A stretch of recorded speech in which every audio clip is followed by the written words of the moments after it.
dikejar oleh para terpidana.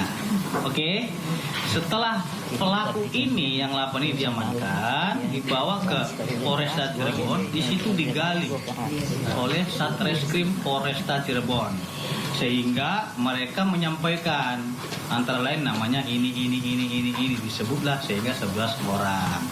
Yang pertama ya, Pak Rudiane itu hanya menanyakan kepada Jaya dan Sudirman. Dan pengembangannya itu adalah penyidik Polresta Cirebon, sehingga itu clear. Jadi kenapa beliau tahu namanya itu? Ya karena dari terpidana sendiri yang menyampaikan nama-nama itu, sehingga dituangkanlah di dalam BAP seperti itu. Nah, terkait dengan proses hukumnya tersebut, itu dilimpahkan ke Polda Jawa Barat untuk diuji lagi dan didalami. Dan setelah diuji dan didalami, dilimpahkanlah kejaksaan. Kejaksaan juga telah melakukan penelitian berkas perkara, memastikan bahwasanya perkara tersebut telah sesuai dengan ketentuan hukum. Dan diuji lagi di pengadilan dari tingkat pertama, tingkat banding sampai kasasi Mahkamah Agung. Hasilnya bahwasanya mereka lah pelakunya dan telah dijatuhkan vonis. Seperti itu. Mungkin gantian dulu biar dapat yang lain gitu. TV1. Ya, jelas Ya. sama ya. Oh, oke. Ya, karena dia ada di framing. Ya. Jangan itu dengan masyarakat. Untuk Rudiana sendiri kenapa? Iya, nggak apa-apa. Kenapa itu Rudiana tidak meminta bantuan hukum kepada pihak kepolisian? Ya. Kemudian yang Ini kedua, pertanyaan bagus. kalau polisi aktif tapi beberapa waktu lalu kita kesana ini tidak pernah ada di tempat buat Ya. Pak Rudiananya. Kemudian yang terakhir ini katanya ada informasi kalau kita mau video call nih sama Pak Rudiananya, apakah Ya. jadi? Oke, baik, pertanyaannya bagus sekali. Memang itulah dinamikanya karena beliau sebagai seorang polisi aktif. Sebenarnya beliau ini tidak perlu didampingi oleh penasihat hukum sepanjang tidak ada permasalahan hukum terhadap beliau. Akan tetapi dikarenakan Bapak Ibtu Rudiane telah dilaporkan ke Bareskrim Mabes Polri, bukan Propam loh. Kalau Propam tentu kita akan dampingi karena itu internal sifatnya kan gitu, ke divisi Propam. Karena dengan pertimbangan beliau ini dilaporkan ke Bareskrim Mabes Polri dengan laporan polisi yang telah disampaikan oleh para pelapor ini, para terpidana ini, tentu ya beliau mempunyai hak hukum untuk menggunakan penasihat hukum mendampinginya karena statusnya sebagai terlapor. Lain cerita halnya beliau itu dilaporkan ke divisi Propam internal yang mana ini sifatnya ranahnya ke pidana gitu loh. Nah, seharusnya ini harus kita hargai kinerja daripada pihak kepolisian, apalagi terkait dengan institusi ya. Para terpidana ini kalaupun ada yang merasa dirinya dirugikan, silakan lapor ke divisi Propam. Nanti Propam yang akan menindaklanjuti dari pelanggaran etik sampai pidana itu Propam nanti akan memutuskan. Bukan malah kita melaporkan dengan SPKT Bareskrim Mabes Polri karena memang beliau adalah polisi aktif. Terus kalau memang pendampingan hukum tentu karena beliau sebagai korban ya, saya kira Bitkum telah melakukan upaya hukum berupa termohon pra peradilan dalam Pengadilan Negeri Bandung atas nama korban yang berjuang. Nah, terkait dengan apakah Bang kita akan nanti setelah ini kita akan menyampaikan Bapak Ibtu Rudiana akan menyampaikan keterangannya, tapi bukan di hari ini. Mengingat beliau sedang ada tugas ya yang diberikan oleh institusi sehingga menjalankan tugasnya pada hari ini. Seperti itu. Nanti akan kita undang adik-adik sekalian karena kita bersahabat juga lah, karena kita juga fokus ini melaporkan para ini nih. Makanya kita suruh minta maaf dulu yang 3 orang ini kan gitu. Artinya tahap by tahap. Karena selama ini kan sudah giliran mereka untuk hantam sini, hantam sana. Wajar dong gantian kita kan gitu. Sudah cukup saya kira dikasih kesempatan mereka selama ini. Ya. Ingat, ya. Kita akan kejar siapapun itu. Karena sudah cukup menurut kami mereka melakukan tindakan-tindakan atau framing yang jahat. Sekarang giliran kita yang akan melakukan tindakan hukum. Anda sadari tadi belum terjawab di mungkin pertanyaan saja terkait tadi kan beberapa kali juga disebut bahwa status Ibtu Rudiana ini masih polisi aktif dan masih menjabat dengan berbagai tugas yang diberikan oleh kepolisian. Tapi rangkanya beberapa kali tim kami mengunjungi ke sana belum pernah berkesempatan untuk bertemu langsung dengan Bapak Ibtu Rudiana dan seperti itu. Dan kemudian disampaikan tadi juga oleh Bu Eliza bahwa memang tim kuasa hukum sempat bertemu langsung, artinya mengapa kemudian setiap kunjungan kami itu tidak ketemu, apakah ada penugasan atau seperti apa? Ya, jadi begini posisinya. terkait dengan pertanyaan Adina tadi bagus ya, kenapa beliau tidak bisa dihubungi? Saya kira kalau dihubungi bisa. Kemarin juga kan Titiwan ketemu dengan beliau, ada perempuan dari bicara, mohon maaf, beliau sudah jelas menyampaikan karena kasus hukum ini sedang berjalan yang irah-irahnya itu pro justitia ya, dan demi keadilan beliau itu tidak bisa asal sembarangan ngomong karena sudah diserahkan kepada penyidik yang menangani. Tentu yang akan bisa menjawab ini lebih berkapasitas adalah humas. Jadi kalau beliau menyampaikan ini kan nanti kan ada versi yang lain tuh. Kalau humas kan sudah melangkup semua versinya, baik terlapor, saksi-saksi terlapor dan lain-lainnya. Itu pasti akan koordinasi humasnya. Bukan kapasitas Ibtu Rudiana yang menyampaikan keterangan terlapor juga seperti apa dan saksi-saksi terlapor. Sehingga ya itu merupakan bidang humas yang akan menyampaikan secara keseluruhan hasil pemeriksaan tersebut. Seperti itu. Jadi biar tidak ada peradilan media sosial, saya kira sebagai anggota polisi Pak Ibtu Rudiana mengerti aturan, taat kepada hukum. Dikarenakan aja beliau dilaporin, kita yang memberikan bantuan hukum kepada beliau. Seperti itu. Statusnya sebagai terlapor. Ya, yang lain? Yang lain mungkin ada pertanyaan? Cukup. Oke, terima kasih untuk terkait laporan di Mabes, ya di Mabes Polri atas laporannya Pak Dede. Ya mungkin saya akan jelaskan ya. Tadi kan juga sudah pernah dipertemukan dengan kuasa hukumnya siapa ya, kuasa hukum dari Peradi itu yang menyatakan membuat laporan. Katanya sudah diterima. Maksudnya laporan itu dia membuat laporan diterima. Tetapi namanya diterima itu harus ada namanya tanda lapor.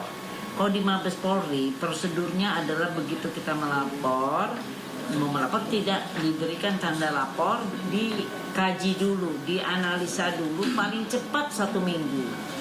Nah baru nanti 1 minggu kemudian paling cepat itu apakah laporan itu bisa ditindaklanjuti di Barreskrim ataukah disalurkan misalnya ini karena itu Rudiana sebagai polisi aktif harus ke Propam misalnya, ini kewenangannya di Polda dialihkan, ini kewenangan di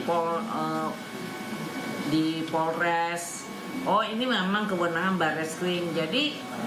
Jadi belum tentu. Dan saya sudah tanyakan apakah tanda lapornya sudah ada? Belum ada. Karena itu jangan pikir sudah dibuat laporan, bukan.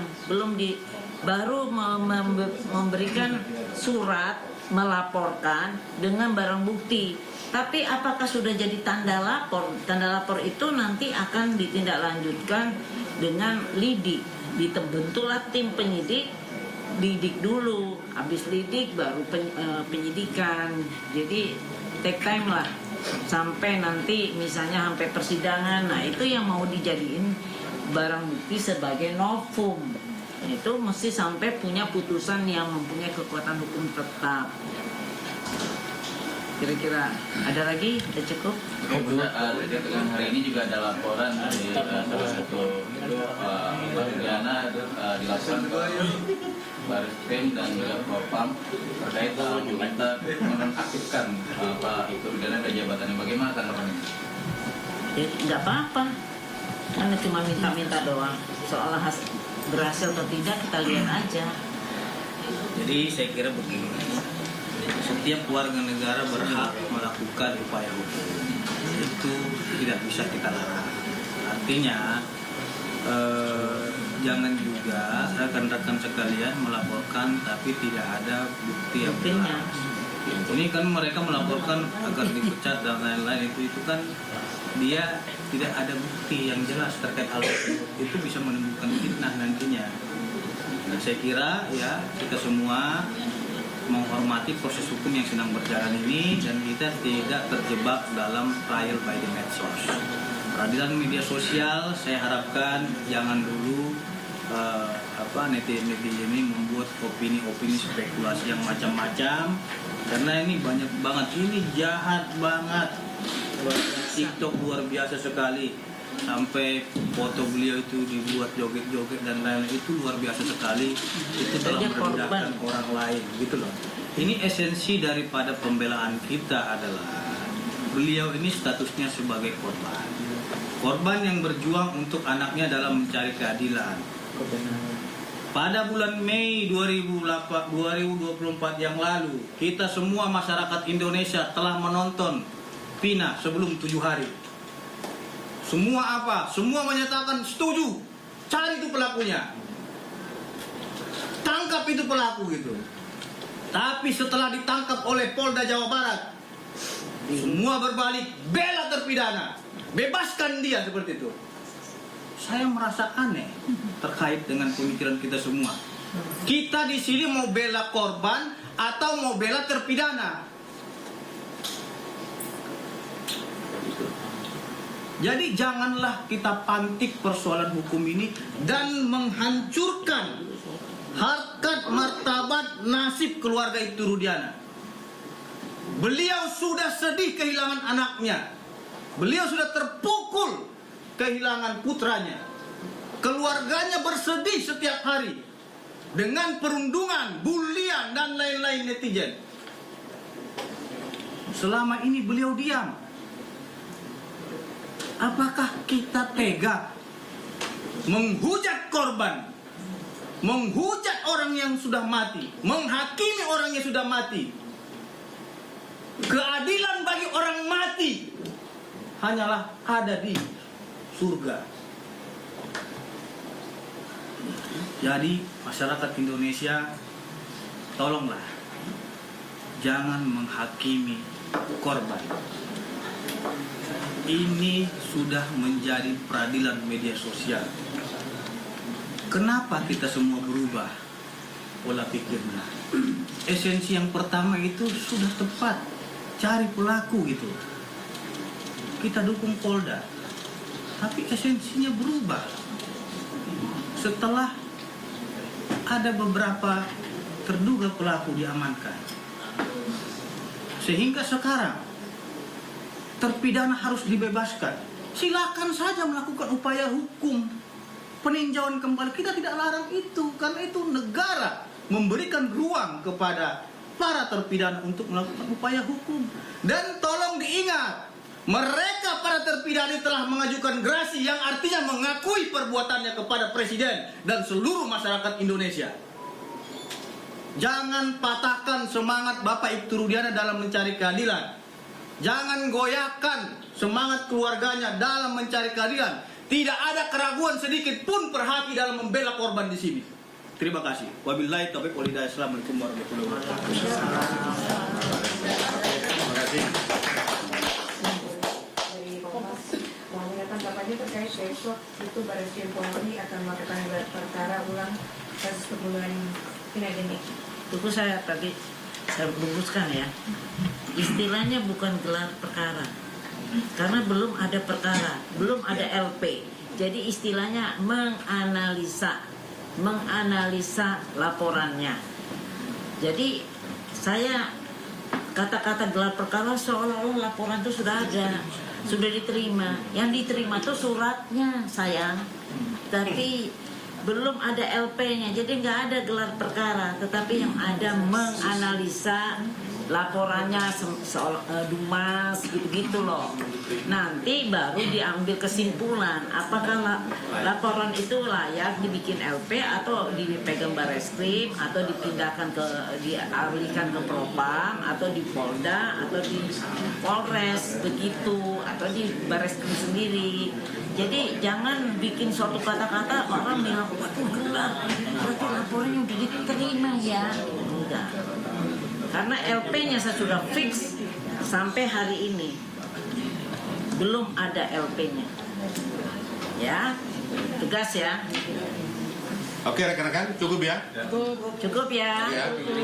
Ya. Oke, terima kasih atas kehadiran rekan-rekan media atas pertemuan kita di siang hari ini. Assalamualaikum warahmatullahi wabarakatuh. Waalaikumsalam warahmatullahi wabarakatuh.